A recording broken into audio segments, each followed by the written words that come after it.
Rio Innovation Week, a maior conferência global de tecnologia, inovação e negócios. Oferecimento TIM Ultrafibra. Prepare-se para ter a casa mais ultra de todas com ultra qualidade de internet. IDMEC, preparando hoje a direção do amanhã. Patrocinador oficial do Rio Innovation Week. Brilteco, a melhor rede social ainda é uma mesa de bar. E Gaia 360, transformando ideias em experiência. Beto Largman, diretamente do estande da Band News FM, com Camila Farani, inaugurando os trabalhos do segundo dia daqui da Rio Innovation Week, esse super evento, né, Camila? Você tem alguma coisa a ver com esse evento? Pois é, assim, olha, super prazer estar aqui. Imagina, eu sou uma profunda admiradora da Band News, sua também. Mas eu quero dizer o seguinte, eu sou sócia, sou embaixadora desse evento há 4 anos, né? Então, como é que foi? Como é que você está vendo o crescimento dele? Uma coisa incrível. Já é o maior da América Latina, com certeza, quiçá o maior do mundo, né? Ele já é considerado o maior da América Latina, são 150 mil passantes, né? Pessoas aqui nesses 4 dias, 2,6 bilhões de negócios, de potenciais negócios sendo gerados, né? Mais de 37 conferências acontecendo ao mesmo tempo, 3 mil palestrantes. Então, eu acho que, sem dúvida nenhuma, ele mudou o cenário, não só o cenário do Rio de Janeiro. O Rio de Janeiro que teve esse protagonismo durante muito tempo, né? Teve a primeira aceleradora do Brasil, depois ele teve o primeiro grupo de investidores anjos do Brasil, o Gavengers, que eu entrei, foi quando eu, de fato, fiz aí o meu debut aí na tecnologia. E há 4 anos atrás, os meus sócios decidiram trazer para o Rio de Janeiro as grandes mentes pensantes de inovação, de tecnologia, de bem-estar, e reunir isso tudo dentro do evento, né? E aí a gente foi ganhando corpo, né, com muito trabalho, obviamente, e hoje, sem dúvida nenhuma, estatisticamente, a gente já é considerado aí o maior do mundo. Legal. E eu sei que você tem um espaço, já sempre teve seu espaço, mas o seu espaço só vai crescendo. Daqui a pouco vai ter o Rio Innovation Camila Farani. Como é que está o teu espaço esse ano? Quais são os temas que você está abordando? Sempre empreendedorismo, né, poder, né, empoderamento feminino. Então, ele sempre tem algumas transversais que são mulheres, né, principalmente mulheres empreendedoras.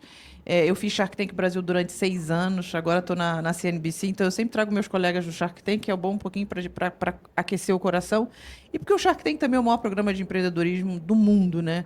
Então, a Sandra Chayo acabou de falar, ontem o Caíto Maia, que é fundador da Chili Beans, a Sandra Chayo, que foi uma das cofundadoras do Grupo Hope, vem a Carol Pfeiffer, está no palco agora o Orkut, né? A gente estava conversando sobre ele, o Orkut, que ele tem um valor afetivo, né? Eu acho que ele foi, sem dúvida nenhuma, que abriu os caminhos e a cultura da rede social, tanto no Brasil, no mundo. Eu me arrisco a dizer que o Mark Zuckerberg não me escute, mas se ele me escutar, ele pode conversar comigo direto. Mas eu acho que, sem dúvida nenhuma, você vê, em termos de popularidade, é claro, né, o Meta é o Meta, mas o Orkut ele tem um valor afetivo, ele foi super aplaudido no Farani Stage. Então, eu estou muito feliz esse ano, de verdade. Legal, Orkut é sinônimo para o brasileiro. Muitas pessoas...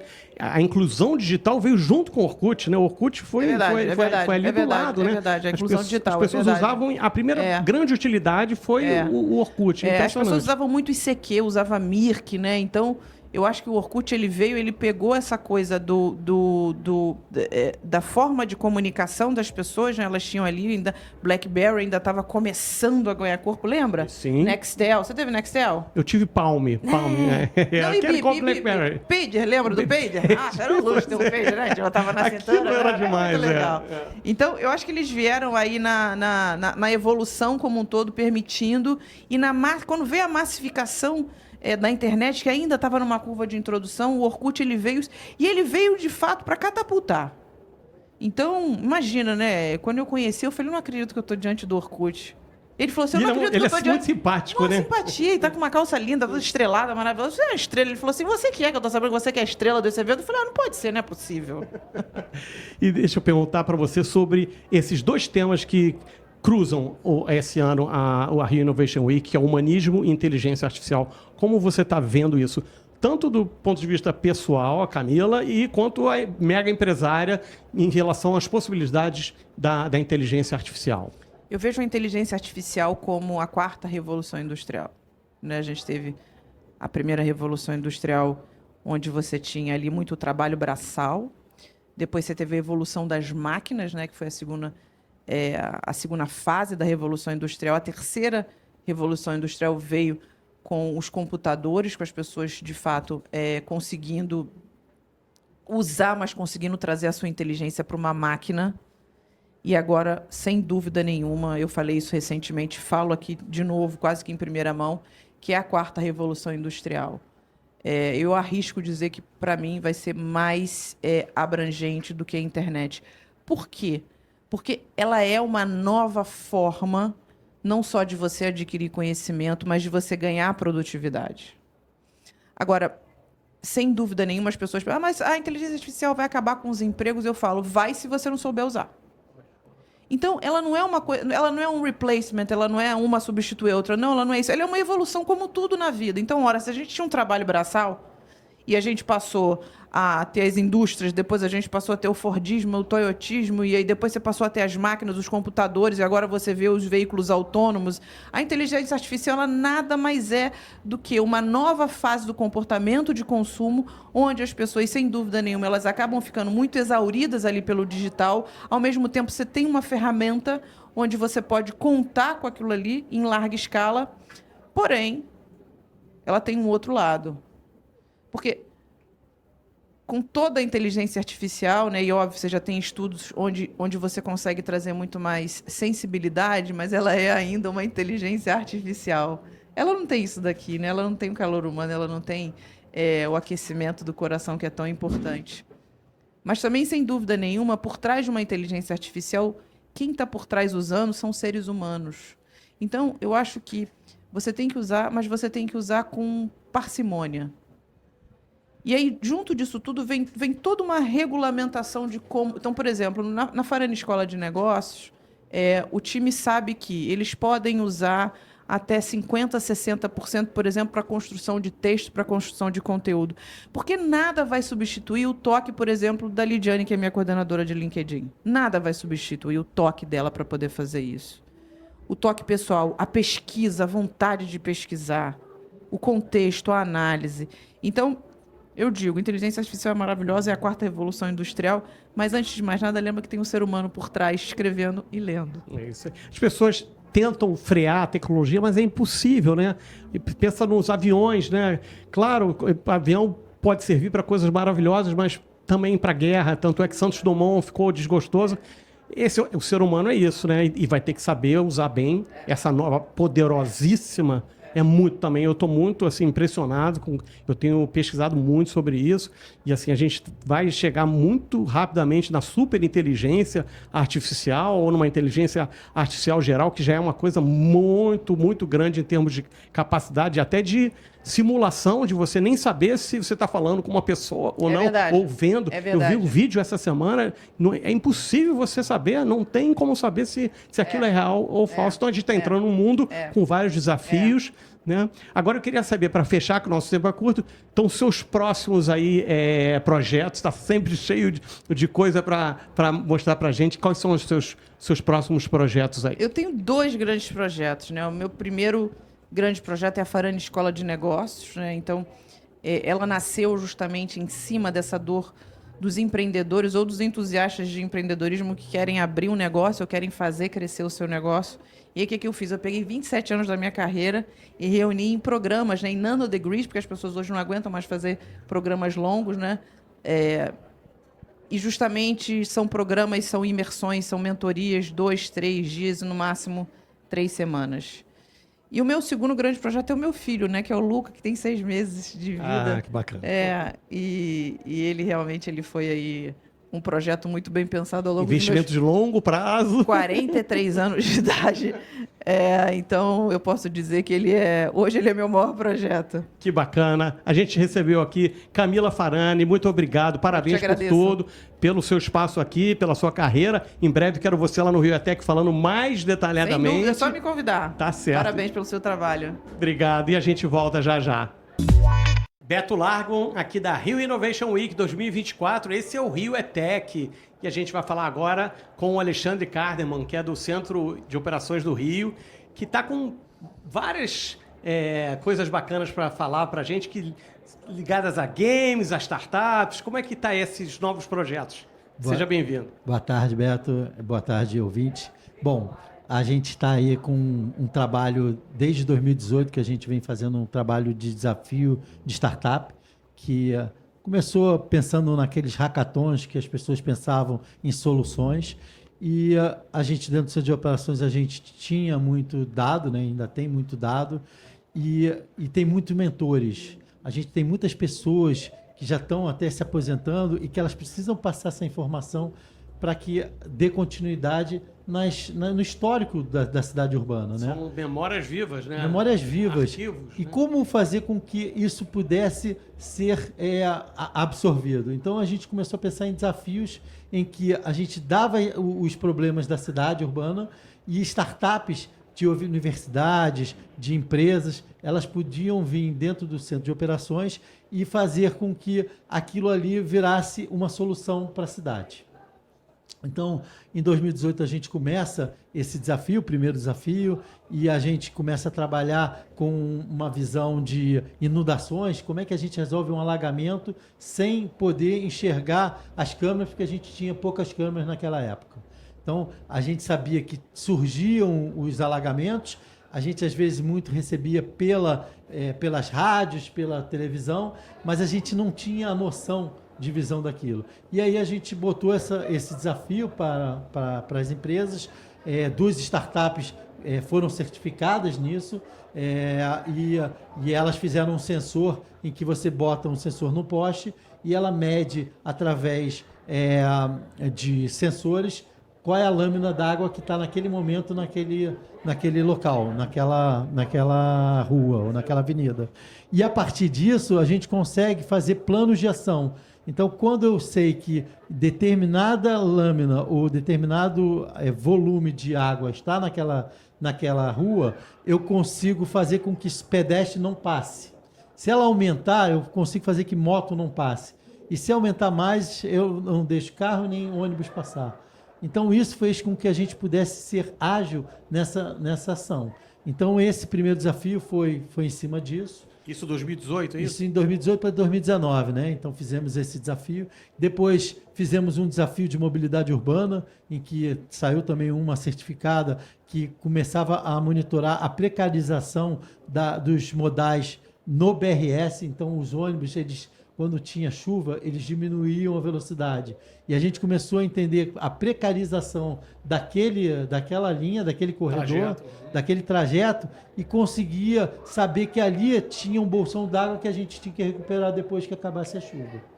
Então, a gente começa a dar desafios urbanos para ter inteligência e, a partir disso, receber dados e começar a trabalhar isso em inteligência artificial, em comportamento urbano. Então, é bem legal essa Muito legal. Isso, quer dizer, isso foi em 2018. E aí, quais foram os outros problemas que vocês atacaram aí mais até 2024 e quais são os próximos? Então, a gente já fez 6 desafios, estamos indo para o 7º desafio. A gente atacou problema de mobilidade, problema de alagamento, inundação, problemas de mudança climática, que a gente fez um desafio para previsão meteorológica, em que também tem a gente hoje usa, dentro do centro de operações, uma dessas startups, ela começa a monitorar via inteligência artificial como é que a nuvem está se formando, para onde ela vai, qual é o caminho dela, com vento. Então, ela hoje está trabalhando dentro do centro de operações. Então, a gente fez uma de meteorologia, de mobilidade, fizemos um game em que a gente tentou trazer as naves do conhecimento, que são espalhadas na cidade, para joguinhos com os jovens que estavam aprendendo a fazer programação e desenvolvendo. E agora a gente está entrando no 7º desafio, que são games também. A gente aprendeu na outra que eles eram muito cru para poder desenvolver alguma coisa legal. Eles tinham conhecimento, porque eles viviam em comunidade que tinha esses problemas. Esse é o pessoal da nave do conhecimento. Da nave do conhecimento. A gente entendeu que eles tinham esses problemas, eles conheciam aquilo, mas eles eram muito cru para desenvolver. Então, nesse Games agora, a gente está trazendo pessoas especializadas em games e vamos botar o pessoal da nave de conhecimento aprendendo junto com esse pessoal de nave de conhecimento esse pessoal de games mais profissional. E a ideia dos games é de voltar a pensar em algumas coisas como se fosse um SimCity, em que alguém fosse pensar na operação da cidade.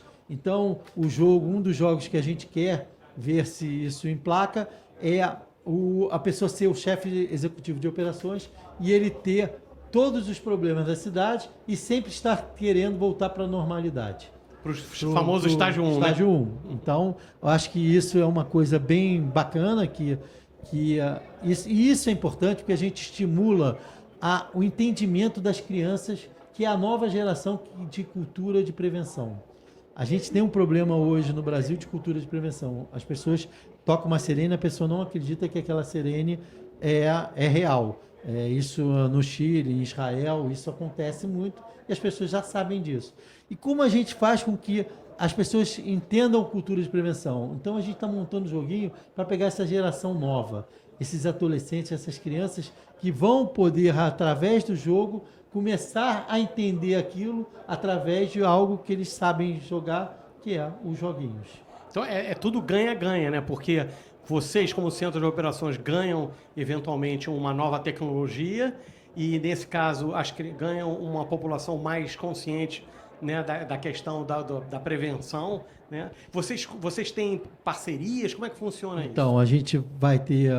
tem parceiros que desde o desafio já estão ajudando a gente. A gente tem a Bimen, a gente tem a Sai do Papel, a gente tem a Hero, que é especializada em game. Então, a gente trouxe especialistas em games, porque eu não entendo game de nada, mas especialistas de games que possam, junto com a gente, pensar as soluções urbanas e eles pensarem como fazer isso para games. E a integração dessas novas ideias, desses novos produtos, né, de tecnologias desenvolvidas aqui com esse sistemão, é tranquila? Como é que funciona isso? É aos poucos? A gente tem dados, a gente tem informações, tem a mentoria, a gente tem um capital humano muito bom dentro do Centro de Operações e dentro da Prefeitura, que conhece essas informações. E eles, buscando esses dados, eles vão começar a trabalhar nessas soluções, né? O importante disso é que a gente está fazendo duas coisas. Uma, quase que um digital twin, porque quando eu faço isso... Explica para o nosso público o que é um digital twin. São gêmeos digitais em que você começa a trabalhar o que é o teu dia de realidade em uma situação virtual. Então eu faço uma simulação de como poderia ser um problema na cidade através sem eu parar a cidade. Então, e isso é legal porque, além disso, você está dando treinamento para a população em termos de prevenção, de resiliência, sem ser aquela coisa obrigatória. Eu estou dando um jogo para eles começarem a jogar e eles absorverem isso através dos jogos. A tal da gamificação, que é a melhor maneira de ensinar. É isso. Então, essa é a grande desafio nosso para esse 7º desafio. E você cuida da toda a parte de inovação do Centro de Operações? Eu sou hoje o coordenador de inovação do Centro de Operações. Além disso, que a gente está fazendo o trabalho de desafio, a gente também está trabalhando muito com inteligência artificial, a gente está trabalhando muito pensando todos esses dados que chegam e como é que muda o comportamento urbano. Porque a cidade ela é muito dinâmica, a cidade ela se mexe o tempo todo. Então, você tem que entender comportamento, porque às vezes mudou um comportamento e a sua operação também muda. Os seus planos de ação, seus planos de contingência também mudam. Então, você tem que estar sempre olhando esse comportamento. Não é à toa que o nome dessa edição do Rio Innovation Week é Humanização e Inteligência Artificial. Exatamente. Que é isso mesmo, né? Nada melhor do que a inteligência artificial, no caso de vocês, para absorver grandes dados e dar os outputs, dar as respostas, né? É importantíssimo. A gente vê a cada momento as nossas vidas mudando, né? A gente viu depois da pandemia, você vê um esvaziamento do centro da cidade, você vê uma mudança de muitas motos de entrega em domicílio. Então, você mudou a tua vida, o teu ambiente E você tem que ver esse cenário de o que acontece. Se aumenta o número de acidentes de moto, se aumenta o número... E como é que a inteligência pode usar e ajudar isso? A gente também está fazendo um trabalho com as câmeras para a inteligência artificial, então agora a gente também colocou câmeras junto com a FRJ, junto com as universidades, que é fundamental. Eu acho que esse apoio das universidades, eles são importantes para você criar essas soluções. A gente botou uma câmera na Niemeyer para calcular o tamanho da onda que chega dentro, ali perto do costão da Niemeyer. Então, a gente está trabalhando nisso também. Ela vem dando informações, é óbvio que é teste, e é óbvio que a gente está trabalhando em cima disso, mas é uma coisa que a gente tem feito junto com ao pessoal de pesquisa e universidade. Ano que vem, quando a gente falar, vai ter muito mais coisas, né? Porque a inteligência artificial realmente tem muitas possibilidades. Eu conversei com o Alexandre Kardeman, muito obrigado, Centro de Operações de Rio, valeu muito bacana esse projetão aí de startups. É isso aí, é colocar as pessoas para pensarem, né? O pessoal das naves do conhecimento que conhece como ninguém o lugar, mas talvez não tenha a tecnologia, aí você chama o pessoal de tecnologia e aí fica um bem bolado que dá um resultado bacana, né? Não, eu que agradeço e sempre a Band está sempre apoiando a gente. É super importante. Mandar um abraço aí para o Rodolfo, para a Thaís, para o pessoal que está em São Paulo e que a gente vê menos agora. Mas é isso. Obrigado aí pela oportunidade e estamos aí à disposição sempre para poder contar as nossas novidades. Legal. E estamos aqui à disposição. Obrigado, Alexandre. Gente. Valeu. Beto Largman, aqui diretamente da Rio Innovation Week 2024.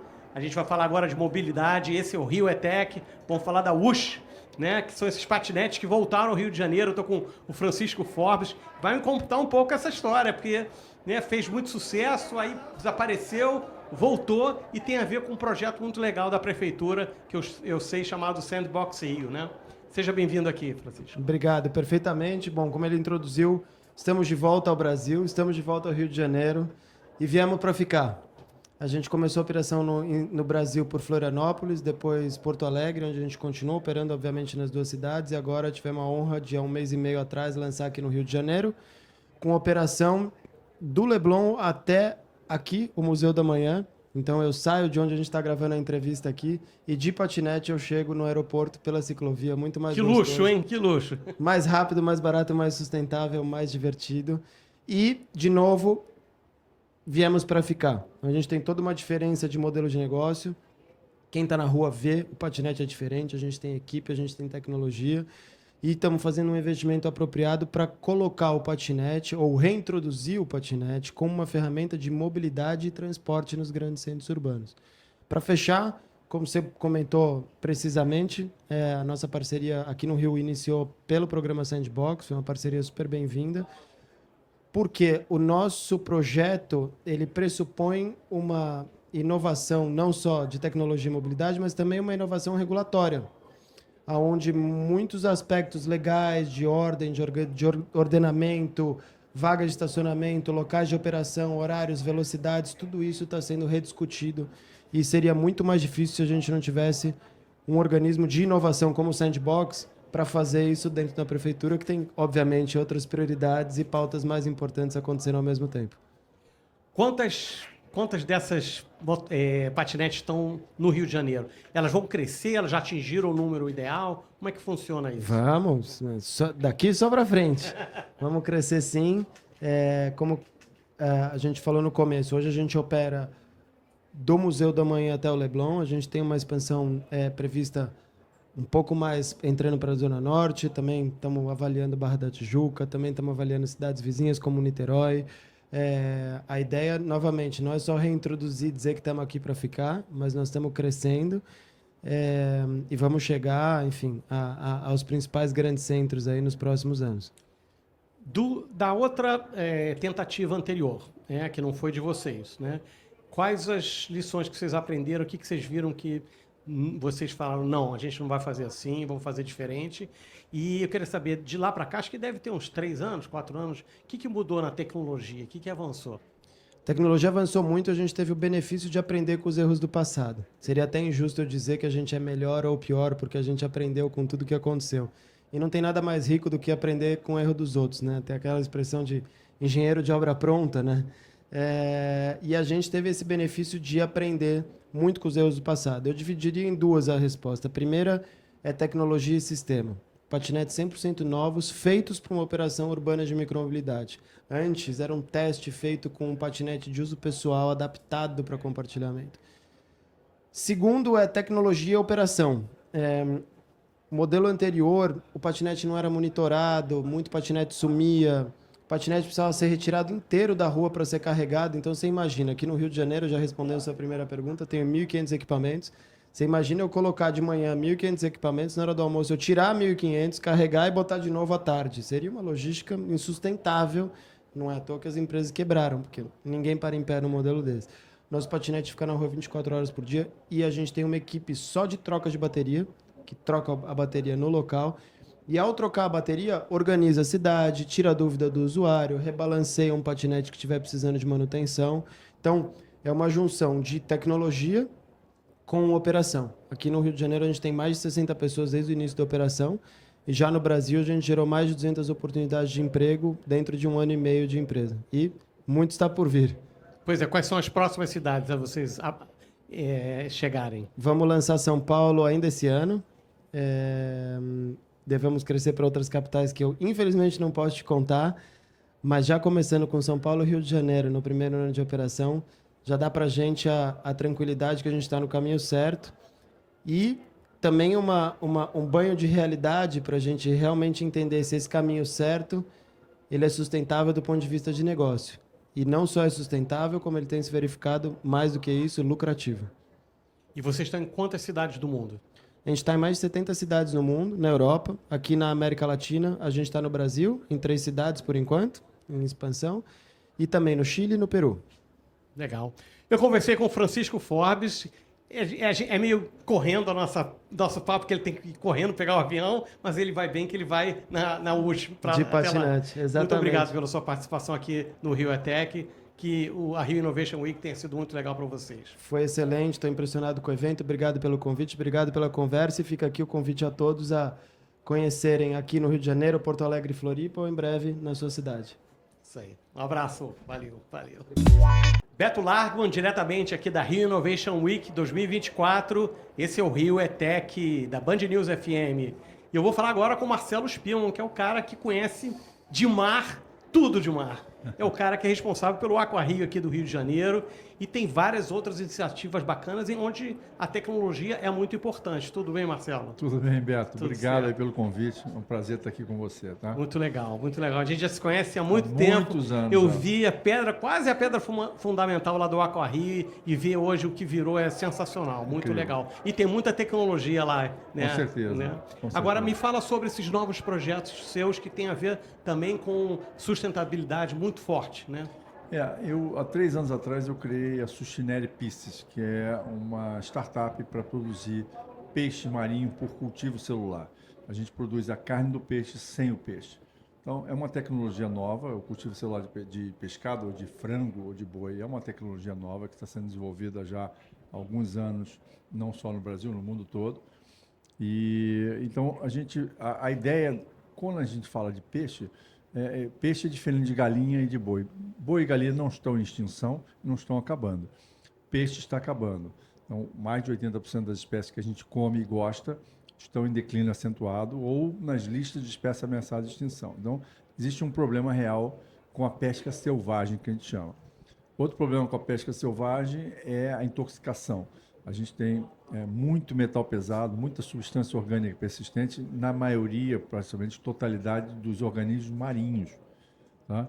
Quando na época do aquário, a gente foi pegar peixe lá na Ilha da Trindade, que fica a 1.200 quilômetros do litoral brasileiro, quase no meio entre o Brasil e a África.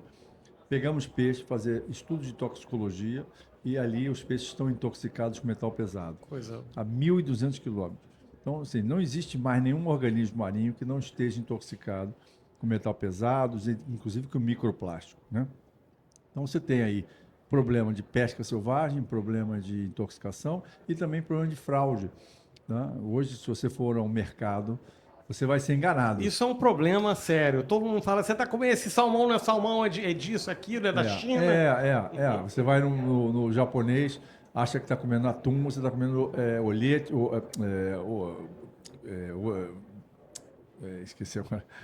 Mas um outro peixe. Não, né? é um peixe, é o bonito, ou então é um outro peixe, mas não é o atum. Então, assim, no caso dos restaurantes, quando você pede um peixe, muitas vezes você entrega um outro. Um terço dos peixes pedidos nos restaurantes dos Estados Unidos são outro peixe que ele não pediu. Então você tem uma série de problemas.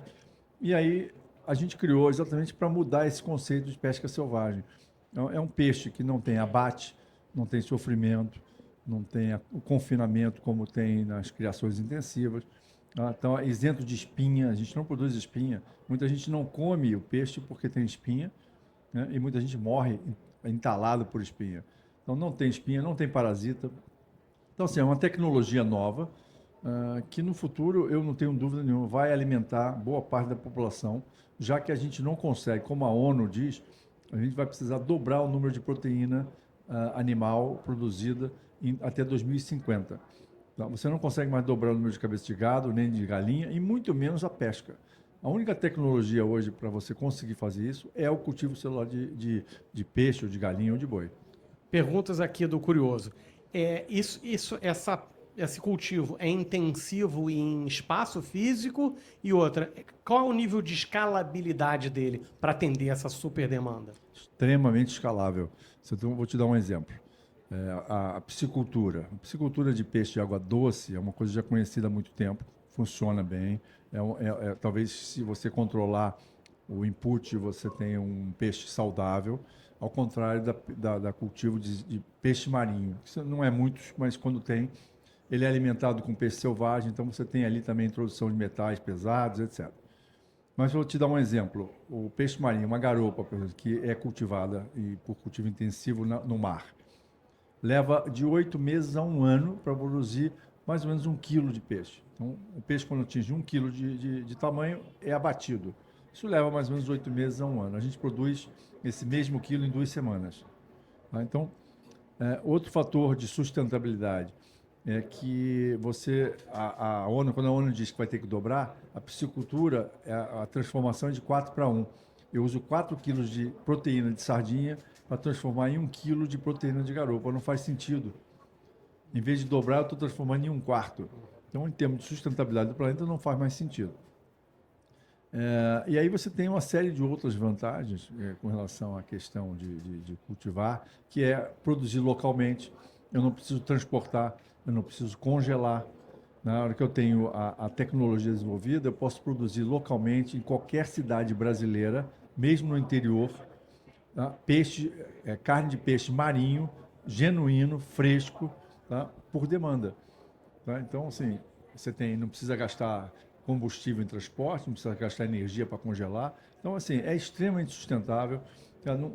Não tem... Até o vegano já identificou que vai comer. O rabino, chefe de Israel, já disse que é kosher. Quer dizer, então, atende a todo o público.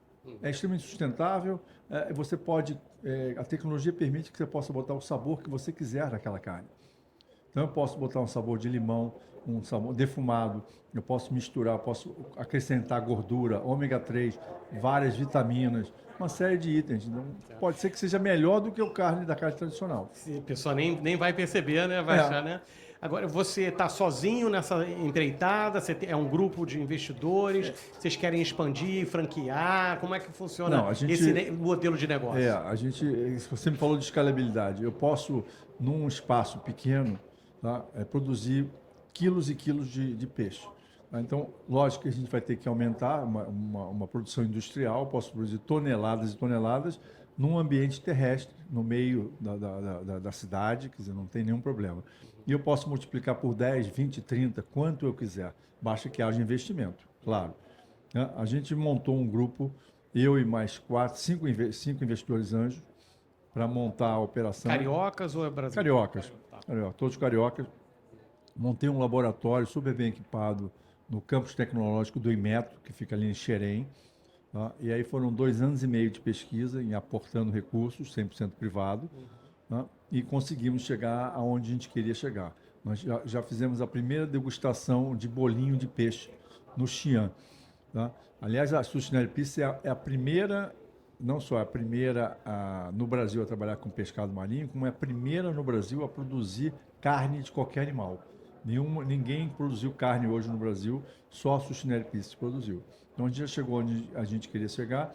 Agora estamos tentando na captação de mais recursos, uma série Seed Money, para captar recursos e ir para uma nova fase, que é a gente quer baratear o processo e escalar. Se hoje a gente produz algumas gramas, a gente vai produzir quilos, tá? E no futuro, toneladas. Assim, qualquer espécie de peixe pode entrar ou tem algumas restrições? Não, você tem assim, basta que você domine a técnica. Tá? Hoje a gente já domina a técnica. Então, para eu produzir atum, salmão, não é difícil. A questão é que você precisa ter acesso ao animal vivo, primeiro. Então, se você não tiver acesso ao animal vivo, você não tem acesso à célula viva. E você precisa dela para levar ela para o laboratório, fazer a reprodução, que não é uma coisa fácil.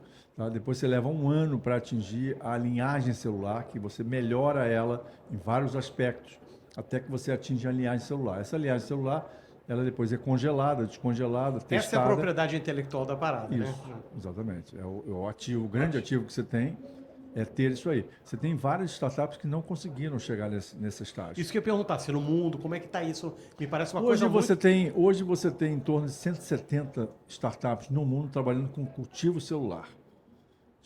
Aí você envolve peixe, envolve carne de boi, frango, inclusive até foie gras. Tem várias empresas trabalhando com esse tipo de coisa. De pescado marinho, tem mais ou menos 20 no mundo todo. Tá? Isso vai ser... No futuro, a gente vai poder imprimir numa impressora 3D um salmão? Talvez. Existe assim... hoje a gente usa essa célula, bota ela dentro de um bioreator e dali você sai com uma massa proteica, que é uma carne moída.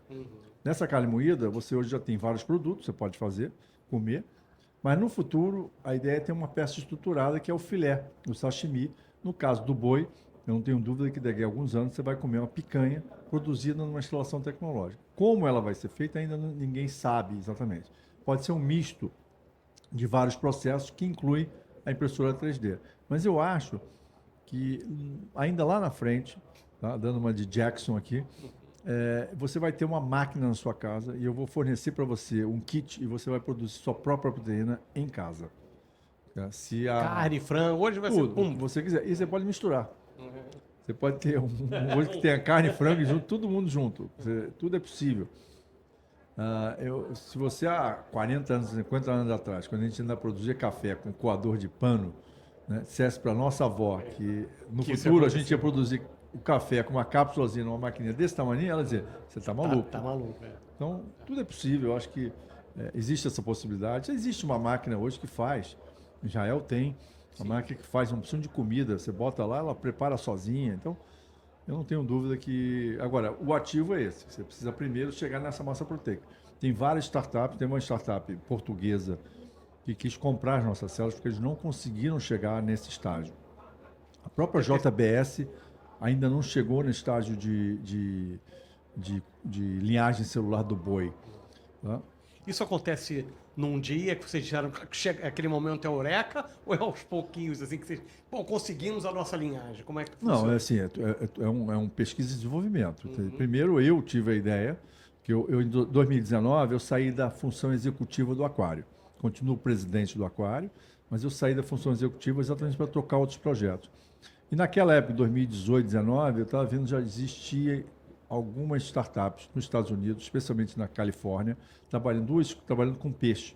Comecei a olhar o que eles estavam fazendo, percebi que podia ser um negócio muito interessante, que tinha um futuro, e aí montei uma equipe, né? Busquei o Banco de Células do Rio de Janeiro, que fica também no Inmetro, o professor Radovan, que é uma sumidade mundial em reprodução celular, né?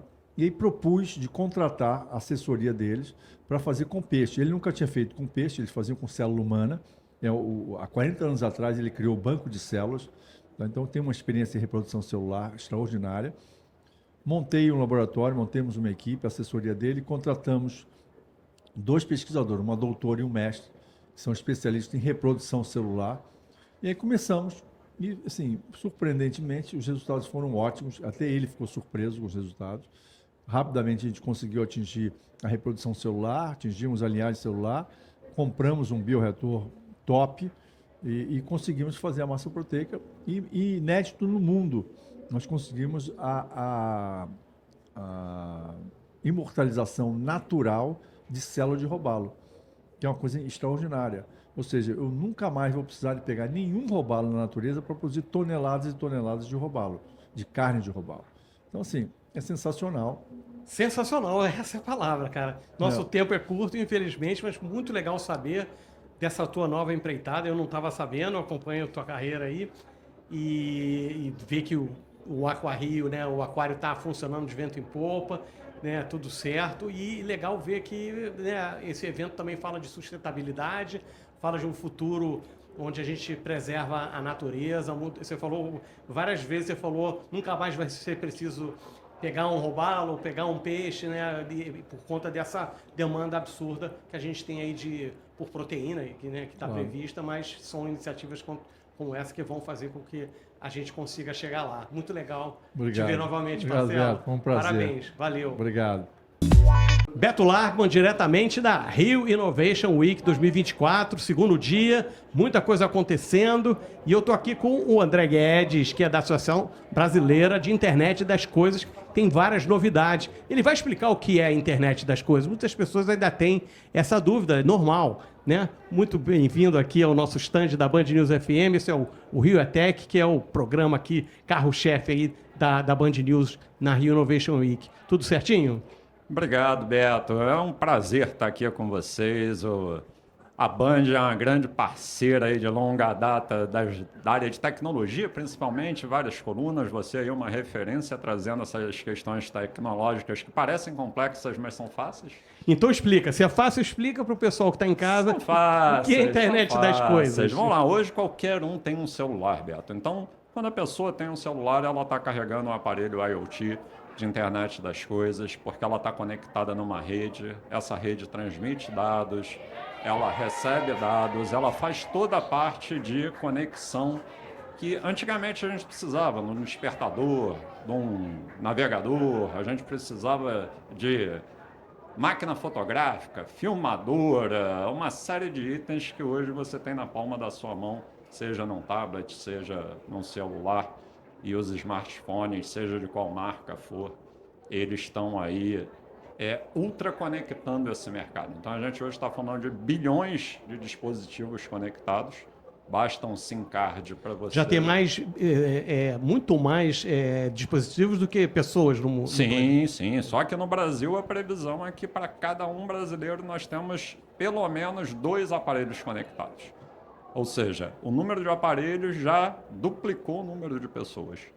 São previsões de institutos como Gartner, como a McKinsey e por aí vai, que fazem essas previsões do que a internet das coisas está trazendo de benefício, principalmente para os cidadãos, que são as pessoas que mais utilizam e podem utilizar essas ferramentas em benefício da própria cidade delas, da vida delas, porque isso permite hoje que você esteja conectado com o mundo. Então, antigamente eu mandava uma carta, por exemplo, para Portugal, eu levava 60 dias esperando a carta chegar em Portugal, voltava 120 dias quando me respondiam, se eu não mandasse com um pedido de resposta não vinha, eu nem sabia que tinha chegado. Hoje, em tempo real, estou me comunicando com o mundo inteiro e a gente está falando aqui, nesse momento, transmitindo isso para o mundo inteiro, né? Pois é. Agora, me diz quais são as áreas que mais a internet das coisas está sendo empreendida, está sendo usada e com sucesso, por favor. Maravilha. Eu acho que essa é uma pergunta crucial. Quando a gente fala de cidadão, a gente tem que falar da qualidade de vida das pessoas. Ou seja, cidades inteligentes, cidades sustentáveis, é a melhoria da qualidade de vida do cidadão que vive nas cidades. Então, seja aonde o cidadão estiver trabalhando, aonde ele estiver estudando, aonde ele estiver vivendo, ele está querendo uma qualidade de vida boa. Então, o que veio fazer a internet hoje foi disponibilizar esse acesso para que as pessoas de qualquer lugar possam utilizar os instrumentos. Então, eu sempre digo, tecnologia é meio, não é um fim em si própria. E se a gente pega as áreas, hoje nós temos segurança, evoluindo de uma maneira muito interessante na área de dispositivos de internet das coisas, aparelhos conectados, mobilidade, nós temos a parte de agronegócio, temos a parte de desastres, prevenção de desastres naturais.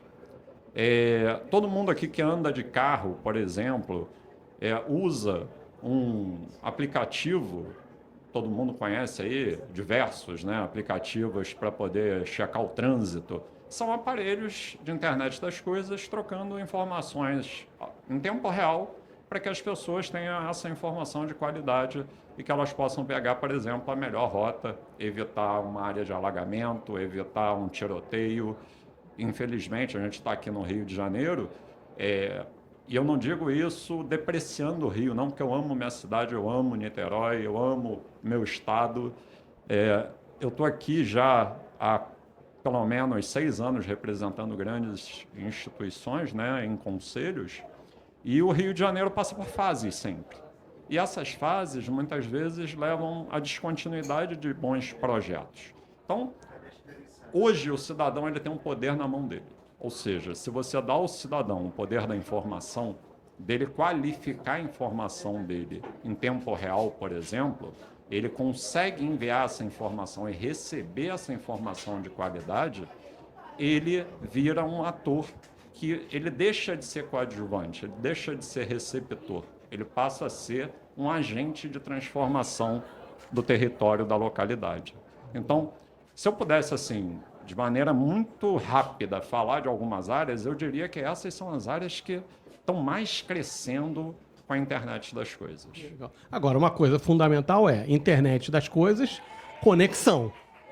Conexão, velocidade e estabilidade. E é fundamental para esse crescimento, né, incrível, que a velocidade das conexões tem aumentado e tem ficado mais estáveis. Como vocês veem isso no futuro? Ainda tem desafios, né, 5G? Como é que está isso? Bacana. Essa é uma pergunta que eu acho que é fantástica. Eu sou de uma época que não era telefone discado, né? Não tinha nem internet ainda. Então a gente tinha que discar depois das 8 da noite para não ter mais só um pulso, né? Se você quisesse falar muito, só pode esse horário. Então, por exemplo, meu filho já nasceu conectado com um tablet na mão. Então, ele já não sabe o que é você não ter internet, por exemplo. Ele já é de uma geração que é ultra conectada, recebe informações o tempo inteiro e o meu papel enquanto pai é curador e ensinar ele qual é o caminho que ele tem que seguir para filtrar aquelas informações. Se a gente fala em conexão, a gente também fala em informação chegando e saindo. E aí, para um público, que é o nosso público aqui do Rio ETEC, é muito fácil. Ou seja, as pessoas querem hoje chegar num lugar, se conectar numa rede, por exemplo, Wi-Fi, porque não quer ficar gastando os seus créditos de celular, e ela vai começar a transmitir dados e receber dados em tempo real, via WhatsApp, via Telegram, via Facebook. Orkut ficou para trás, mas quem foi mais ele antigo... Ele está aqui no evento. Está no evento. Inclusive está palestrando aí, e é bacana a gente ver essa história, né? Browsers como a Netscape, a gente tem o Paulo Spaca, que é o nosso presidente nacional, que trouxe a Netscape para o Brasil. A gente brinca com isso porque a conectividade, na verdade, e aí eu estou tentando só traduzir um pouco para o público leigo, é a gente utilizar a informação em tempo real de forma fácil, seja qual rede for. Então, 1G, 2G, 3G, 4G, 5G, 6G, hoje já está começando a se discutir o 7G, então a gente já começa a ter tecnologias que têm menor latência, ou seja, os dados eles levam menor tempo para chegar, então a informação ela chega muito mais rápido. Muito importante para a inteligência artificial, né? Com certeza. Por quê? Porque a inteligência artificial ela é baseada em dados. Ela se baseia em análise de dados. Se ela não tem dados para analisar, como é que ela vai gerar uma boa resposta? Então, quando a gente associa a internet das coisas, né, e isso eu acho que é importante, tem um conceito que eu gosto de trazer sempre, que é Citizen as a Sensor.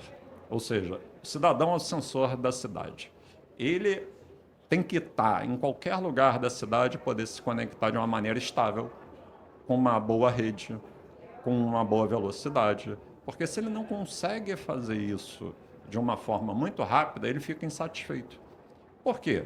Porque a maioria hoje da população, a gente tem uma população já jovem no Brasil, né? Ainda tem, lógico, uma população idosa, mas uma população jovem. A maioria hoje usa o celular para tudo.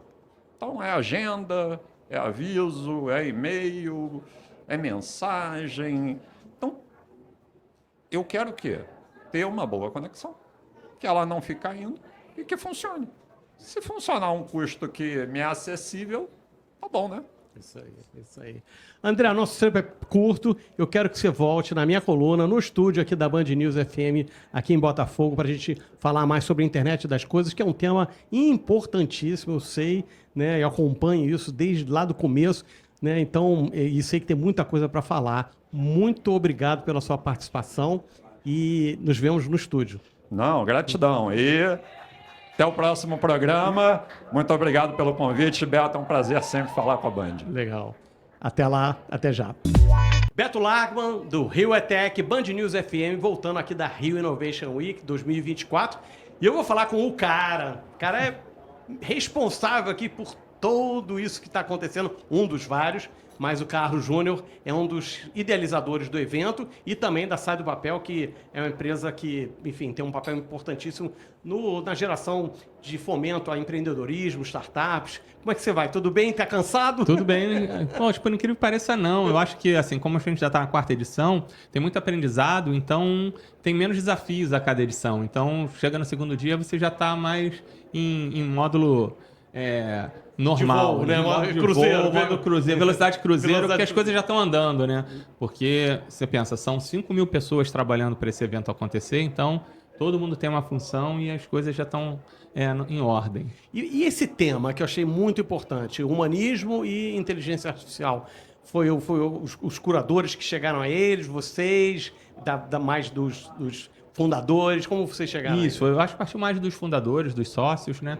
E eu acho que é um tema muito importante, porque veio essa revolução tão forte de inteligência artificial e todo mundo fica se perguntando como é que isso vai acontecer. Isso vai acabar com o emprego do mundo, né? Os robôs que estão andando vão acabar com os entregadores, os carros autônomos vão acabar com os motoristas, que é uma fonte de emprego para muita gente hoje em dia. Então, como é que a gente conecta, né? Como é que a gente humaniza essa inteligência artificial? Será que vai substituir? Será que não vai substituir, né? Eu acho que, na minha opinião, a gente já viveu vários ciclos desse, né? Então, se você pensar na época da Revolução Industrial, também se pensava a mesma coisa, que todo mundo ia perder o emprego para uma máquina, né? Que a linha de trabalho manual ia ser substituída completamente e novos empregos foram gerados. Então, eu acho que a gente tem que trabalhar desse tema, capacitar as novas pessoas, novas forças de trabalho. Então, eu acho que o Carlos, que aconteceu que isso veio tão rápido, tão forte, porque isso já existia, mas aí vem a OpenAI, lança ChatGPT, e todo mundo começa a usar, e aí a outra, Anthropic, lança o Claude, não sei o quê. E aí todo mundo na mídia só fala disso, diferente do metaverso, que foi um hype que não tinha sustentação. Esse tem sustentação. As empresas estão usando. Isso já é usado, né, inteligência artificial, desde a década de 50 isso é pesquisado, né? Só que agora chegou num ponto que explodiu, né, em termos de uso, né, e de capacidade também por conta de internet, de 5G, tudo isso influencia. Então, as pessoas estão bastante perdidas, como você falou, sem saber como vai afetar a vida, como vai afetar os negócios, né? Diferente da internet que veio aos pouquinhos, né? Foi chegando aos pouquinhos. Eu acho que, assim, cada vez mais rápido, a inovação é mais disruptiva e ela impacta mais fortemente a vida das pessoas. Como você mesmo falou, a inteligência artificial já estava no nosso dia a dia. Eu brinco que, assim, hoje já temos carros autônomos, porque a maioria das pessoas que dirige segue o Waze. Então, o ser humano é simplesmente uma automação do Waze. Boa. Entendeu? Boa então, analogia. Eu entro no meu carro, eu ligo o Waze e se ele fala vai para a direita, eu viro para a direita. Então, quem está me comandando, quem está comandando o carro é o Waze, eu sou uma interface. O que vai acontecer no futuro é que ele vai me eliminar. Eu vou deixar de ser interface e ele vai falar direto com o carro. É literalmente E aí você isso. vai poder ler as notícias, vai poder vou fazer outras outras coisas. coisas. Né? E o que acontece? A grande diferença que teve com o ChatGPT é que, em vez dessa inteligência artificial estar aplicada dentro do nosso dia a dia, você passou a utilizar ela para tarefas que não são embutidas em outros aplicativos. Então, agora eu tenho um assistente que eu falo para ele, melhora o meu texto, ele melhora o meu texto. Cria uma logo, ele cria uma logo. Né? Se eu estiver só e quiser ficar conversando com ela, eu fico conversando e isso é viciante, é cativante. Então, eu acho que trazer para o dia a dia banal, as tarefas rotineiras, a inteligência foi o grande disrupção. Né? Eu acho que é isso. Não está embutida dentro de uma simples tarefa, né? Então, é que nem você via antigamente, assim, inteligência artificial jogando xadrez. Ela só sabia jogar xadrez.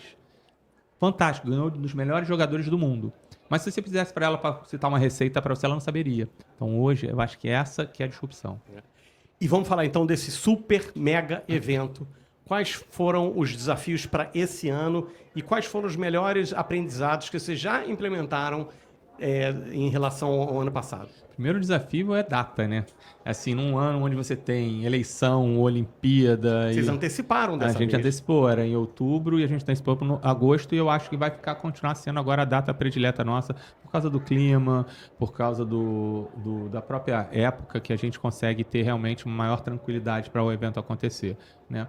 Eu acho que assim, tem sempre desafios, alguns que já são resolvidos, a gente já teve desafios de banheiro, a gente já teve desafios de alimentação, esses são resolvidos, e outros que a gente está sempre buscando melhorar, como assim, no primeiro dia, como evento para mais de 100 mil pessoas, então você tem milhares de pessoas chegando ao mesmo tempo no primeiro dia se credenciando.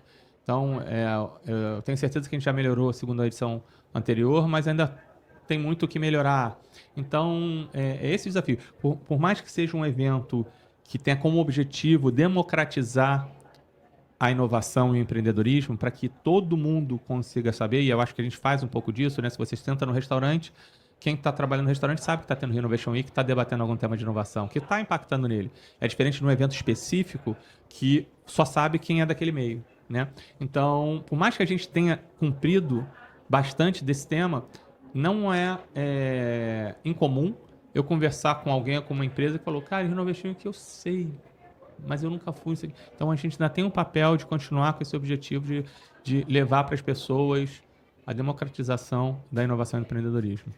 E esse é o lugar mesmo definitivo para vocês? Eu acho que sim. Eu acho que a gente tem vários não. A gente tem alguns outros lugares no Rio de Janeiro, porque esse evento é um evento muito grande e, infelizmente, a gente tem pouca infraestrutura, né? Eu acho que a gente só tem mais um lugar ou dois para fazer no Rio. Mas a beleza daqui é que a gente vê o Rio ao vivo, né?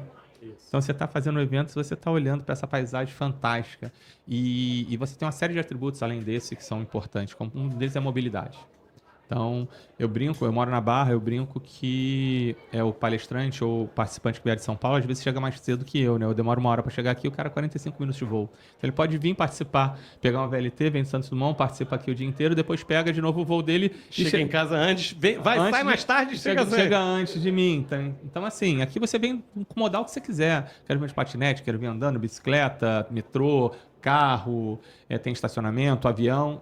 Isso eu acho que é o principal hub do Rio de Janeiro em termos de mobilidade e é importante para um evento desse tamanho. Legal. O nosso tempo não é muito grande. Eu queria de você, que é um insider, para falar para o nosso público ali quais as dicas do que você acha imperdível. Você não pode falar que é tudo. Não pode falar que é tudo. Tem que escolher alguns. Alguns pavilhões, algumas palestras que você especialmente acha que seria muito importante para as pessoas que estão passando por aqui verem. Então, vamos lá, então. O Rio Innovation Week tem um formato que é diferente, que é como se fossem vários eventos dentro do evento só. Então, assim, o imperdível para você é o tema que você quer acompanhar, o que você quer se interar. Então, se eu sou de saúde, você vai em saúde, que a gente transforma um evento de 100 mil pessoas num evento de 5, 10 mil pessoas. E ali você vai ter toda a temática de saúde e toda a equipe. Mas se eu sou de educação, mas se eu sou de energia, a mesma coisa. Então, acho que vá aonde você tem o seu tema de interesse. Mas não deixe de passar nos outros temas para você se inspirar e para você também tá ali conhecendo as novidades. O que temos, assim, em termos públicos, né, assim, gente mais notória e menos especialista, tem sempre as plenárias que ficam no Cobra. Em termos de geração de negócio de uma forma diferente, que não é só a exposição de marca e expositor, a gente tem o Armazém 5, onde você tem mentoria, bootcamp, contato com as startups, rodada de negócio, tem uma série de atividades que são legais, tá? Então, mas eu acho que o mais gostoso é andar, encontrar as pessoas, conhecer outras e se divertir aqui pelos 4 dias. Legal, o tempo está maravilhoso. Ó, queria agradecer a você pelo seu tempo e parabenizar por esse evento que está maravilhoso. Muito legal. Muito obrigado. Eu que agradeço Valeu. a oportunidade de estar falando. Tá? Abraço. Obrigado.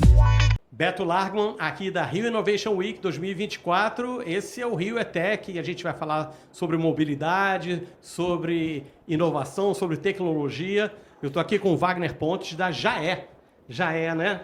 Tá tudo funcionando agora, não é isso? Tá tudo certo? Isso aí, Rodrigo. A gente começou o processo agora de instalação em todos os modais, então começa agora a valer a brincadeira, né? Então já agora está disponível para qualquer cidadão poder utilizar. Agora, me conta um pouco do que vocês trazem de inovação e de facilidade para o público. O que a gente traz de inovação e facilidade, vamos falar primeiro das facilidades, né? Você tem um cartão hoje que ele é basicamente digital. Então, você pode, através de um aplicativo, baixar esse cartão e você pode fazer Pix, alimentação por débito, por crédito, e você, com isso, consegue, de maneira fácil, sem precisar ir numa ATM, numa máquina de recarga, você consegue estar fazendo isso simplesmente na palma da sua mão, no seu celular. Essa é a facilidade que traz, junto com toda uma segurança voltada para que isso aconteça, porque junto com a gente tem um parceiro fortíssimo que se chama Visa, que está acreditando no projeto e que, com isso, encabeça o cartão junto com a Jaé. Então, até esse evento, a gente lançou no Rio Innovation Week, que é o Jaé Visa, que é o novo produto. E o que traz de tecnologia esse cartão? Ele é um cartão exclusivo que possibilita 4 operações no mesmo cartão.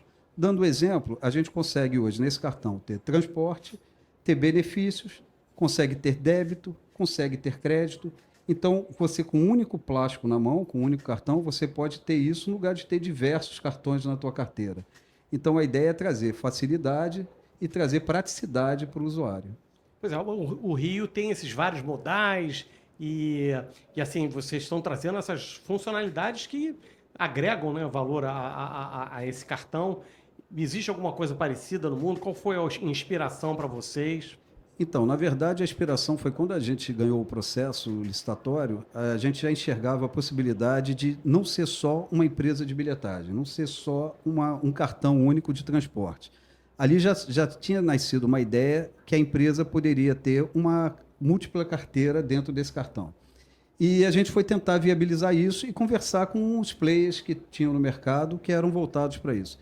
Dentro dessa procura, a Visa se interessou bastante pelo projeto, porque já tinha um case parecido em Londres, mas era um pouco diferente do que a gente está fazendo aqui, e ela, junto com a gente, resolveu inovar e fazer isso que a gente está falando agora, de você ter 4 possibilidades operacionais dentro do mesmo cartão.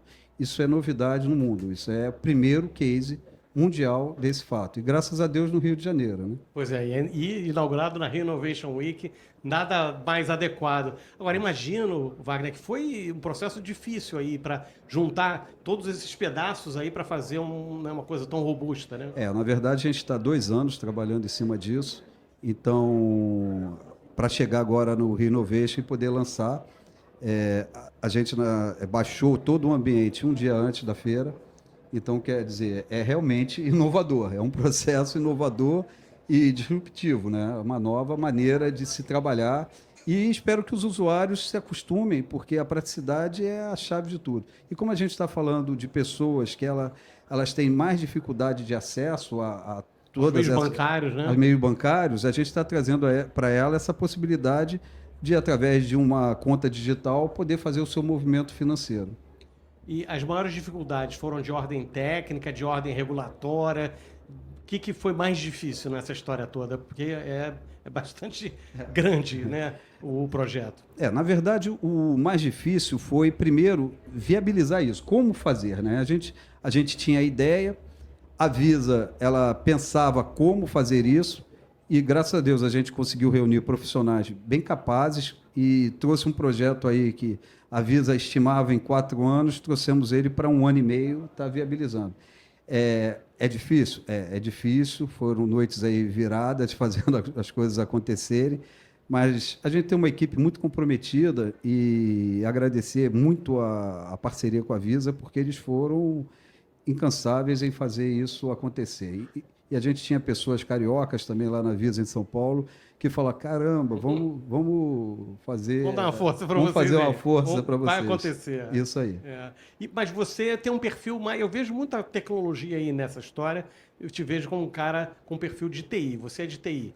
Sim. Quais foram os seus outros projetos para a gente entender um pouco de onde vem esse Wagner TI? Então, eu vim da área de TI, né, basicamente, sempre como gerente de projeto e voltado para a administração de projetos. E tenho outras 2 empresas voltadas para a tecnologia. Eu tenho uma empresa hoje que faz toda a parte de logística através do GPS, que é uma empresa que já trabalhou para diversos ramos, já fizemos trabalho para a Coca-Cola, já fizemos trabalho para a Ambev, já fizemos trabalhos para a UTI Vida, Bem Bandeirantes, já fizemos, que são empresas de ambulância, já fizemos trabalho para empresas de gás, como a Supergás de Brás, a Copagás, e hoje a gente faz um sistema muito focado para empresas de ônibus, fazendo toda a parte de controle logístico. Então, essa é uma empresa que nós temos, que é a CCO Mobility, que já trabalha há 15 anos nesse movimento. Carioca também no Rio? Carioca também, e com raízes fortes aqui no Rio. E a outra empresa, que é uma empresa que a gente está com ela há mais ou menos 1 ano, que é uma empresa de digitalização e microfilmagem, que é um case também exclusivo, único, que nós conseguimos trazer uma empresa da Noruega, que é uma empresa que tem uma tecnologia única. Eles hoje fazem toda essa parte de preservação de documentos com o Vaticano, por exemplo, com estúdios MGM, e é uma empresa que está trazendo, a gente, através dessa parceria, adquiriu 4 máquinas, que são máquinas de modelos únicos, que só tem em 3 lugares no mundo, e a gente está trazendo para o Rio de Janeiro também essa nova maneira de você guardar seus documentos, porque é um problema sério que os órgãos têm, empresas têm, que é a quantidade de documentos em papel, né? Então, espaço, né? Espaço. Você, para ter uma ideia, eu consigo botar dentro de uma caixinha do tamanho de uma pizza, de uma entrega, a caixa de pizza, eu consigo botar 2 milhões de folhas. Então, quer dizer, você reduz os espaços de maneira absurda e a preservação disso é estimada para mais de 1000 anos. Então, quer dizer, a gente hoje teve um case de botar... O Avatar foi o primeiro filme que está dentro dessa tecnologia, guardada, preservada nessa coisa, e todos os documentos do Vaticano. Já também temos trabalho com a Ambev, com o Itaú. Então, quer dizer, é uma empresa que já nasceu também tecnologicamente importante e grande, com grandes players. Legal. Falando de tecnologia e inovação, o que você acha desse ambiente aqui, Rio Innovation Week? Vocês estão aqui a primeira vez que vocês estão, ou vocês já vieram outros anos? Então, no Rio Innovation é a primeira vez que a gente está, porque a gente está trazendo o JAE, né, que é uma novidade. É uma empresa, é um bebê, né, recém-nascido, que já nasce com uma responsabilidade grande, que é transportar aí 5 milhões de cariocas de um lado para o outro, que é uma responsabilidade bem significativa. A gente brinca, né? Já nasceu grande nessa história. E dentro da Rio Innovation, o que eu fico muito feliz, como eu sou carioca, morei algum tempo fora, morei em São Paulo, morei em Brasília, morei fora do país, morei na Argentina, morei nos Estados Unidos. E uma das coisas que eu sinto orgulho é de trazer para o Rio de Janeiro, que é uma cidade que perdeu tanto, né, nessa área de tecnologia, poder estar trazendo inovação, trazendo tecnologia, gerando emprego e fazendo o que eu acho que precisa se resgatar no Rio. O Rio é a capital da beleza e tem que ser também a capital da tecnologia. O Rio é tech, é isso aí, né? Aqui, é o nome do programa aqui. Exatamente. Por isso, a gente está voltando com tudo, né? Esse evento é uma prova disso. Esse projetão da JAE, né, é outro projeto, já deu certo. Amém. Muito obrigado pela sua participação, sucesso aí nesse projeto que vai ajudar tanta gente, né? Acho que e tem um pouco aí de educação financeira também. Sim, eu vejo claro, isso aí, claro. Né? Então, o Rio já é Visa, que a gente brinca. Então, agora que o cidadão carioca possa usufruir e ter uma experiência que eu acho que ele merece. Isso aí. Muito obrigado. Eu que agradeço a oportunidade. E venham no Rio Innovation Week, que está bem legal. Isso aí. Rio Innovation Week, a maior conferência global de tecnologia, inovação e negócios. Oferecimento TIM Ultrafibra. Prepare-se para ter a casa mais ultra de todas com ultra qualidade de internet. IDMEC, preparando hoje a direção do amanhã. Patrocinador oficial do Rio Innovation Week. Brilteco, a melhor rede social ainda é uma mesa de bar. E Gaia 360, transformando ideias em experiência.